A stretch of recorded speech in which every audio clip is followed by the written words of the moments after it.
نماز فجر کے بہت زیادہ فائدے ہیں۔ نماز فجر کا ہی ٹائم ہے جس میں فرشتے آسمانوں سے رزق لے کر آتے ہیں۔ جو بھی اس ٹائم اٹھا ہوتا ہے وہ فرشتے اس کے حصے کا رزق دے دیتے ہیں۔ نماز فجر کے بارے میں نبی کریم صلی اللہ علیہ وآلہ وسلم کو اللہ تعالیٰ نے کیا ارشاد فرمایا؟ اللہ تعالیٰ نے حبیب حضرت محمد صلی اللہ علیہ وآلہ وسلم سے فرمایا، پس ان کی باتوں پر صبر کریں اور اپنے پروردگار کی تسبیح اور تعریف بیان کرتے رہیں، سورج کے نکلنے سے پہلے اور اس کے ڈوبنے سے پہلے۔ اللہ تعالیٰ نے اپنے حبیب کو تلقین فرمائی کہ صبر کریں اس بات پر جو کہتے ہیں، یعنی کفر کرتے ہیں، انکار کرتے ہیں، مذاق اڑاتے ہیں۔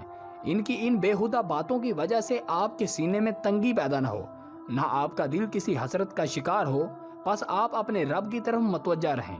مزید ویڈیو میں آگے بڑھنے سے پہلے میری آپ سے گزارش ہے کہ ہمارے چینل کو سبسکرائب کر کے آپ ہماری یوٹیوب فیملی کا حصہ بنیں اور ساتھ میں موجود بیل آئیکن کو لازمی دبائیں تاکہ آپ کو مزید ایسی ویڈیوز ملتی رہیں۔ دوستو، نماز فجر کے بعد ایک تسبیح ہے جو نبی پاک صلی اللہ علیہ وآلہ وسلم نے اپنی پیاری بیٹی فاطمہ کو عطا کی، وہ لازمی پڑھا کریں۔ اس تسبیح کی برکت سے آپ کے رزق میں اضافہ ہوگا۔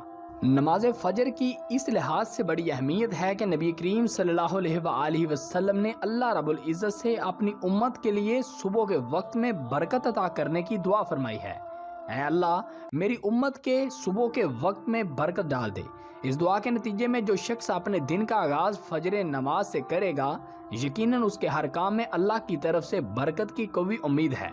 یہی وجہ ہے کہ رسول اللہ صلی اللہ علیہ وآلہ وسلم کہیں کوئی لشکر روانہ فرماتے تو فجر کے وقت منہ اندھیرے ہی روانہ فرما دیتے، یا اپنا تجارتی مال دوسرے علاقوں میں بیچتے تو صبح صبح ہی بیچتے۔ ان کے اس عمل کی وجہ سے اللہ تعالیٰ نے ان کی تجارت میں برکت ڈال دی اور وہ بڑے خوشحال اور مالدار ہو گئے۔ صحیح مسلم میں رسول اللہ صلی اللہ علیہ وآلہ وسلم کا فرمان ہے، جس نے صبح کی نماز با جماعت ادا کی وہ شخص اللہ کی ذمہ یعنی حفاظت میں آ گیا۔ بس تم میں سے کسی سے اللہ تعالیٰ اپنے ذمے کے بارے میں کسی چیز کا مطالبہ نہ کرے، پس جس شخص سے اس نے اپنے ذمے کے بارے میں کوئی مطالبہ کر دیا تو وہ اس کو پکڑ لے گا اور اوندے منہ جہنم میں پھینک دے گا۔ 5 نمازوں میں سب سے اہم نماز فجر کی ہے، جسے ادا کرتے ہی ایک مسلمان اپنے دن کا آغاز کرتا ہے، اس لیے اس کا اہتمام نہایت ضروری ہے۔ اللہ تعالیٰ کی ذمہ داری میں آ جانے سے مراد اس کی حفاظت و نگرانی اور اس کی رعایت میں آ جانا ہے۔ یہ تمام تر اللہ کی رحمت ہے۔ جب وہ انسان کو اپنے دامن میں ڈھانپ لیتی ہے تو اس کے عالم راحت میں بدل جاتے ہیں۔ یہ تمام تر اس کا لطف و کرم ہے۔ جب اللہ رب العزت کا لطف و کرم ہوتا ہے تو وہ آگ کو بھی ٹھنڈا اور سلامتی والا بنا دیتا ہے۔ وہ اس کی حکومت غالبہ اور ارادہ ہے جو سب پر غالب ہے، اور جب وہ فیصلہ کرتا ہے تو دشمن کو بھی دوست بنا دیتا ہے اور خون خوار شیر کو بھی مہربان کر دیتا ہے۔ حضرت محمد صلی اللہ علیہ وآلہ وسلم کا فرمان ہے، عشاء اور فجر کی نماز منافقین پر سب سے زیادہ بھاری ہوتی ہے، اور فجر کی باجماعت نماز ایک مسلمان کی صداقت اور اس کا ایمان پڑھنے کی کسوٹی ہے۔ عبداللہ بن عمر فرماتے ہیں، ہم اگر فجر اور عشاء کی نماز میں کسی آدمی کو نہ پاتے تو اس کے بارے میں اچھا گمان نہیں رکھتے تھے۔